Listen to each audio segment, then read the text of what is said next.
Bismillahirrahmanirrahim. Assalamualaikum warahmatullahi wabarakatuh. Subhanallah walhamdulillah wa la ilaha illallah wallahu akbar. La haula wa la quwwata illa billahil aliyyil azim. Bismillahirrahmanirrahim. Mohon maaf sebelumnya,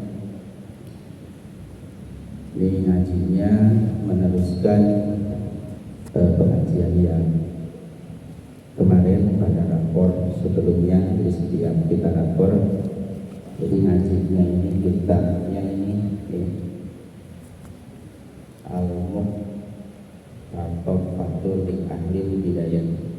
Jadi yang belum punya kitabnya nanti bisa menghubungi pengurus organisasi, bisa diperbanyak halal.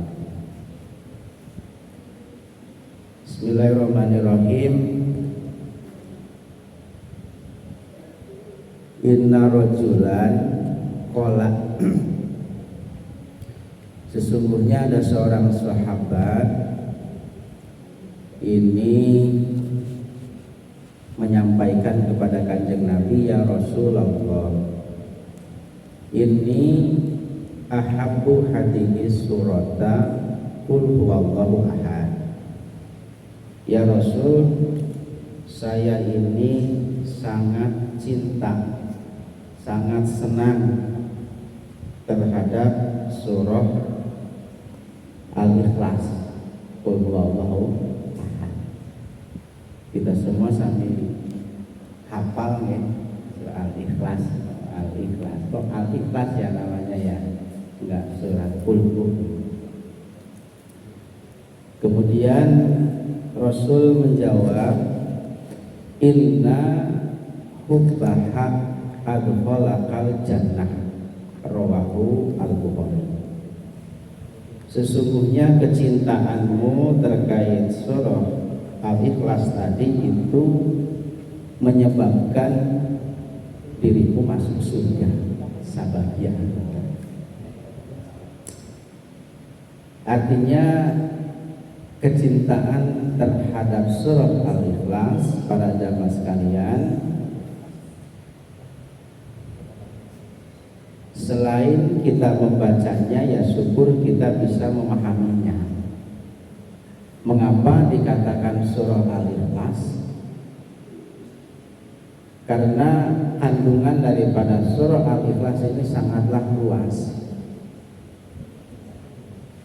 Mengapa saya katakan sangat luas? Karena dalam surah Al-Ikhlas ini adalah merupakan surah yang isinya adalah merupakan fondasi keimanan kita. Qul huwallahu ahad, katakan Allah itu satu. Satu apa? Esa. Ahad, satu. Sebetulnya kata satu itu nggak pantas bagi Allah, karena kalau kita berpikir adanya satu itu, kalau menurut kita makhluk itu hasil gabungan dari yang lainnya.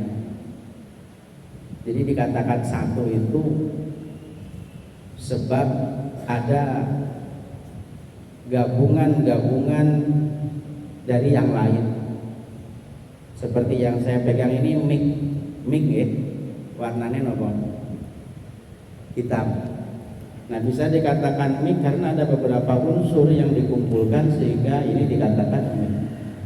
Nah, bagi Allah tidak. Satunya Allah bukan hasil dari gabungan itu. Atau satunya kita adalah satu dari bagian yang lain. Saya satu, tapi satunya saya dari bagian yang hadir pada saat ini. Itu kata satu. Jadi Allah itu ojo dibanding-banding kayak gitu. Masuk. Gak bisa dibanding-banding itu. Allahus Somad, Allah tempat bersandar, menyandarkan segala sesuatu. Kemudian lam yalid walam yulad, posisi Allah bukan seorang ibu dan seorang bapak yang melahirkan ibu, kemudian tidak dilahirkan, tidak ada yang sepadan dengan Allah. Ini cinta. Kadang kita jadi imam sholat malu mau baca kulhu, ya nggak keren. Sampai apale imamnya kulhu, bocah cilik mesti kulhu. Gitu. Bahkan ada yang baca surat panjang terus lali kan, tempat viral ya, kulhu Allah padahal padilahnya ada khalaqal jannah kulhu. An Anas radhiyallahu anhu, terima dari sahabat Anas radhiyallahu anhu, man qara'a qul huwallahu ahad mi'atai marrah, barang siapa yang membaca qul huwallahu ahad, ya sak rampunge qul huwallahu ahad to, mi'atai marrah 200 kali, ghafarallahu dzunuba mi'atai sanah, maka Allah akan mengampuni dosa si qori tadi yang membaca tadi, dosanya diampuni selama 200 tahun. Turah nggih? Turah. Turah. Napa enten 200. Ya niku. Lah terus pripun lek mau kok banyak amat? Kathah men 200. Ya inilah di Islam itu luar biasa nih. Jadi ya insya Allah tidak harus gimana ya, engkau nggak kemana-mana krono mau surah Al-Ikhlas, bukan seperti itu. Ya sering dibaca, dan membaca itu tidak harus dalam keadaan di masjid kan, bahkan mau tidur pun bisa. Gitu. Siti Aisyah itu sampai nangis ini Aisyah ya. Kalau mereka senes Aisyah ya, muslimat itu mau tidur suruh ngatamin Quran, nangis sih Aisyah. Kapan tidurnya saya? Tiba no pena. Jadi surat Qul niku bahasane takdiru sulusal Quran. Jadi sebanding dengan sepertiga daripada Al-Quran, tambah kali Anas al-Faham. Niku rawahu al-Baihaqi hadisun sahih, hadis ini sahih. Karena Rasulullah sallallahu alaihi wasallam yata'awwadzu minal jan wa ainal insan hatta nuzilat al-muawwidatan. Falama nazala ta'khadha bihima wa taraka masiwah, rawahu at-Tirmizi hadisun hasan. Jadi Rasulullah sallallahu alaihi wasallam memohon kepada Allah Subhanahu wa taala perlindungan minal jan, dari golongan jin. Ibu-ibu pengen tahu yang namanya jin? Sempat viral ada yang pernah ketemu jin. Kalau saya ibu-ibu pengen ketemu jin mudah sebetulnya.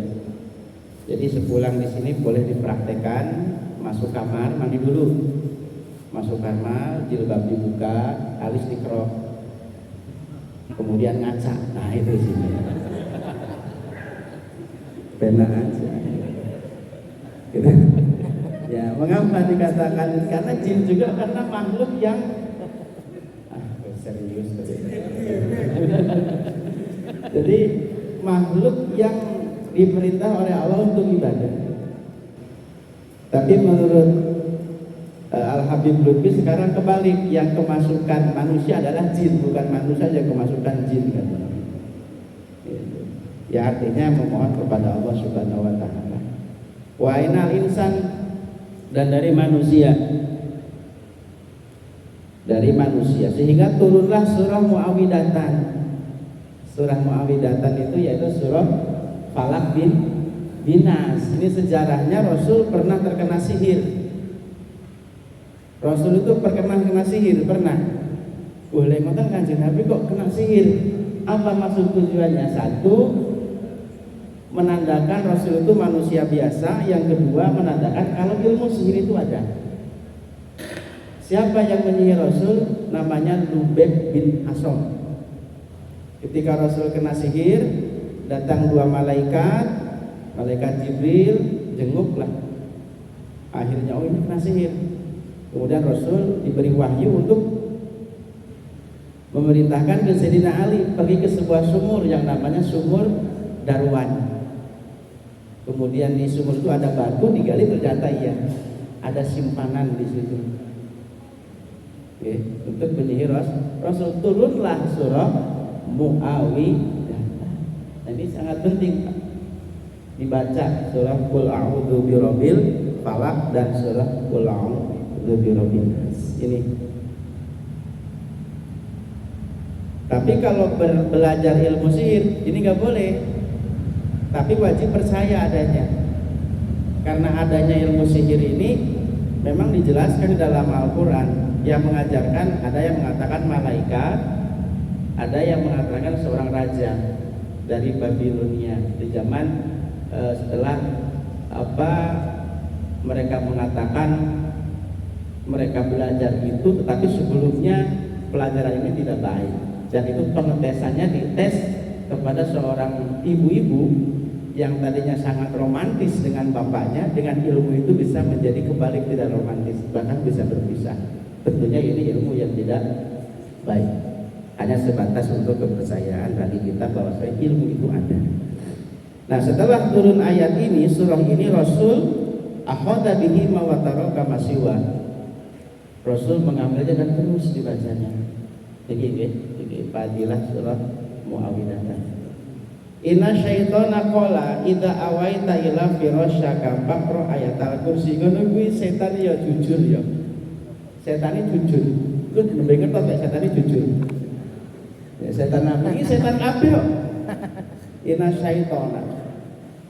Tapi kalau punya nama jangan Tony Syaitoni lah.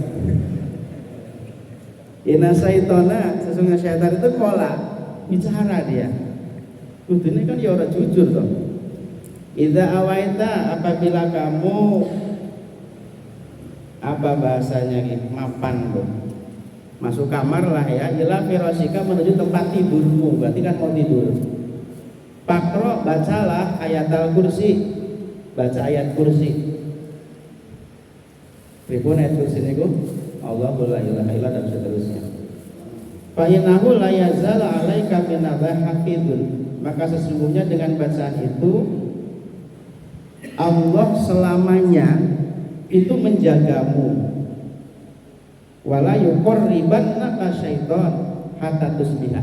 Dan setan gak wani maju, gak wani nyedek. Lah kudune kan ora jujur. Sing cerita setan. Iya. Cara kula gadah musuh. Lah pengapesan kula kok didudukne. Ngapes ae.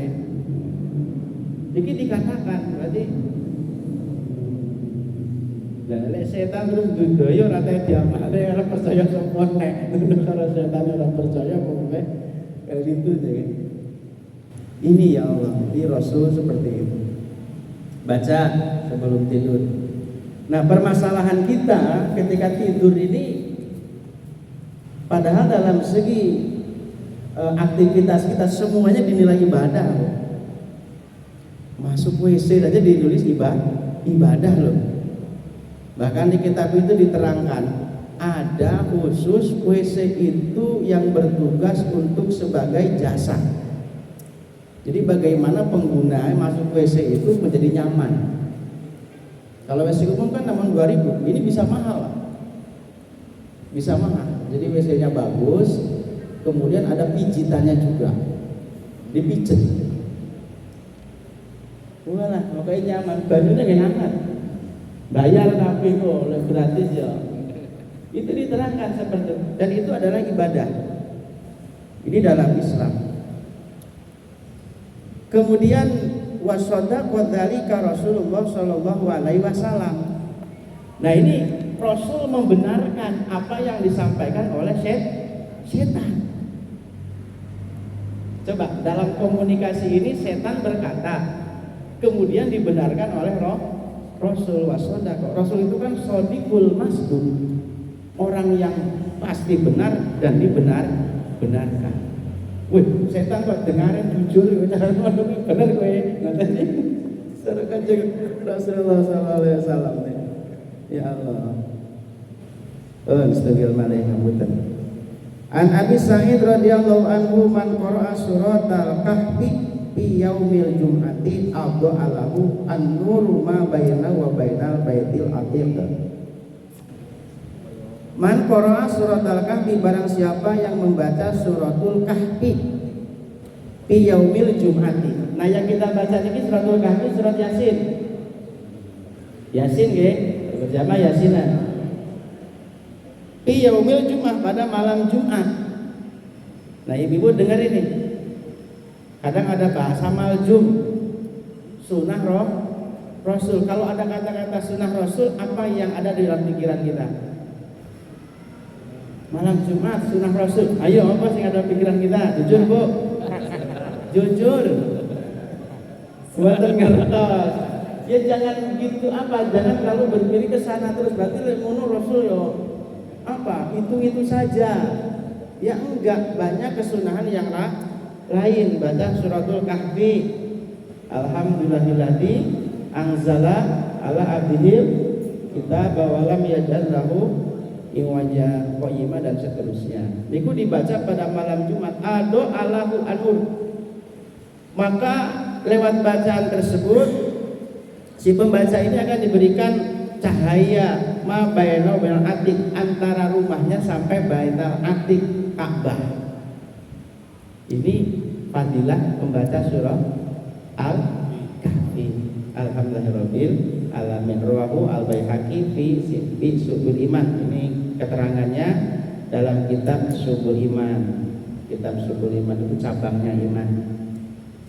Ya. Hadisun hasanun. Mudah-mudahan ada manfaatnya. Mohon maaf sebelumnya jika penyampaiannya kurang mengena dari matan hadis yang saya bacakan. Tapi yang jelas insya Allah ini tambahan amal bagi kita. Jadi Rasul sudah mencontohkan. Jadi kalau kena apa-apa cepat kita berlindung kepada Allah Subhanahu wa Ta'ala. Jangan cepat-cepat wong tuwek. Ya, boleh wong tuwek lah, ngoten niku. Kadang yang nanya dengan yang ditanya itu malah yang nanya itu lebih paham agamanya. Tapi yo rahmaniyah Gusti Allah ngoten niku yo ijabat. Nggih, rahmaniyah Gusti Allah iku ijabat kasih sayangipun Allah Subhanahu wa Ta'ala. Walakum minkum wa qul muwaffiq ila sabilillah. Assalamualaikum warahmatullahi wabarakatuh.